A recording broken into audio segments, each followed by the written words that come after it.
si la dent causale est une troisième molaire incluse. On peut également faire un scanner cervico-facial injecté qui peut au stade collecté permettre de visualiser la taille de la collection et de voir également l'impact justement de la tuméfaction sur les voies aériennes supérieures. Ce scanner doit également être étendu sur le thorax en cas d'extension cervicale basse du placard cutané inflammatoire. Ceci à la recherche de coulées infectieuses médiastinales. Bon, devant une atteinte au ORL, on peut également évoquer un lymphome de Hodgkin, une tuberculose ganglionnaire, une mononucléose, un syndrome lymphoprolifératif à Epstein-Barr virus. Devant une tuméfaction abdominale, on peut évoquer un néphroblastome, un sympathoblastome, un hépatoblastome, des lymphomes et une tuberculose abdominale. Toujours dans le cadre du diagnostic différentiel, devant une tumeur ganglionnaire médiastinale périphérique, on peut évoquer la maladie de Hodgkin, une sarcoïdose qui se présente sous forme d'adénopathie bilatérale et symétrique avec une conservation d'état général. On peut également évoquer la maladie de Destorm, qui est une tumeur histiocytaire avec des adénopathies volumineuses sans altération d'état général, qui peut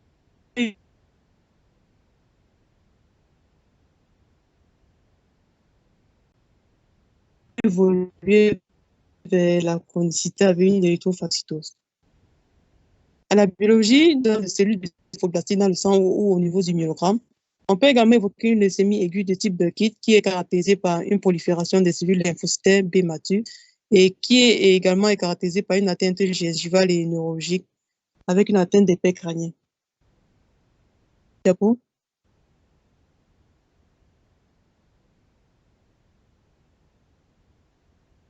Donc, parlant du diagnostic étiologique, on procède d'abord à une enquête étiologique qui est composée déjà par l'interrogatoire, par l'examen physique complexe et par les examens complémentaires. Diapo.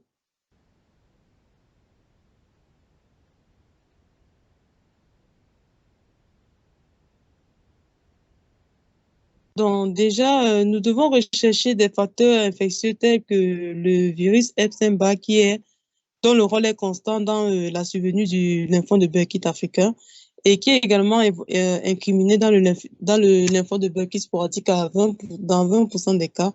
On doit retrouver justement des rétrovirus Human T lymphotropic virus 1 et 2 qui sont responsables d'une leucémie à cellule T. On doit également rechercher le virus du VIH et également la présence de certaines bactéries comme l'Helicobacter pylori. Donc, comme facteur iatrogène, on évoque également des traitements immunosuppresseurs à la suite d'une greffe d'organes. Et on peut également évoquer des facteurs environnementaux tels que des radiations ionisantes, l'exposition au benzène et puis l'utilisation de produits toxiques.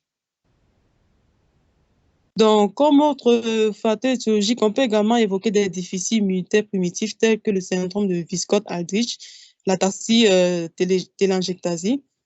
On peut également évoquer des déficits immunitaires secondaires tels que l'infection à VIH, le traitement immunosuppresseur chez les transplantés d'organes. Donc, parlant du traitement, nous avons deux grands groupes. Nous avons le traitement curatif et préventif. Pour le traitement curatif, les buts sont déjà de détruire les cellules tumorales, d'obtenir une rémission complète, d'éviter les complications et de les traiter justement si elles surviennent et d'améliorer la qualité de vie du patient. Donc, en moyenne, nous avons des médicaments qui servent essentiellement à la chimiothérapie, tels que le cyclophosphamide, la triplastine, la vincristine à la dose de 1,4 mg par mètre carré, la prénisone à la dose de 40 mg par mètre carré, la diamycine à la dose de 75 mg par mètre carré, la vindésine, la bliomycine à 10 mg qu'on utilise au premier ou au 5e jour, le méthotrexate injecté en intrate égal à 15 mg, le lifosfamide dont la posologie est de 1500 mg par mètre carré, l'étoposide à 300 mg par mètre carré, la citarabine à 100 mg par mètre carré par jour à utiliser pendant 4 jours, et le granulocide colony stimulation factor et le rituximab qui est encore appelé anti-CD20. Donc, comme moyen adjuvant, nous avons l'hydratation, nous avons la supplémentation en calcium, le déparasitage, nous avons les pansements gastriques ou l'administration d'inhibiteurs de proton. Nous pouvons également procéder à une transfusion sanguine, dans une transfusion au besoin. Nous avons également des antalgiques, des antispasmodiques, des soins locaux sur les lésions et puis des bains de bouche. Donc, nous pouvons également procéder à un bilan pré-thérapeutique qui est déjà sur le plan biologique avec la numération, la fonction rénale, la calcémie, la phosphorémie, le dosage d'acide urique, le nougat sanguin et puis des examens morphologiques pour exclure d'autres comorbidités. Et nous avons également un entretien psychosocial qui consiste surtout au counseling sur la maladie et sur l'évocation du pronostic. Donc, comme autre moyen, nous avons la radiothérapie qui peut être utilisée en cas de maladie à un stade avancé, parfois à un stade limité, parfois à un stade avancé. On a également l'immunothérapie qui est composée essentiellement d'anticorps monoclonaux qui ciblent essentiellement les marqueurs CD20, CD19 ou CD79 ou encore des lymphocytes T.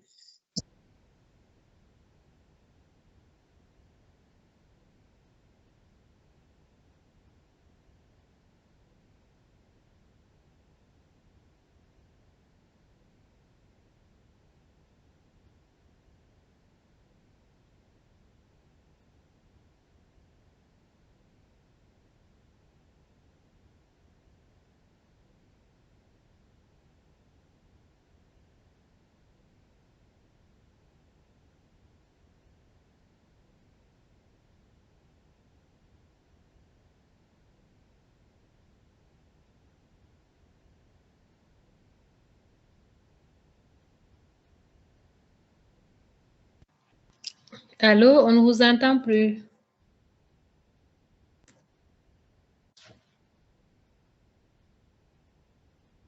Allô?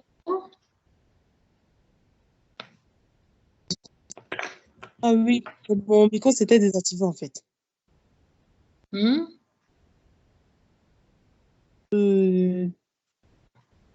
Diapo.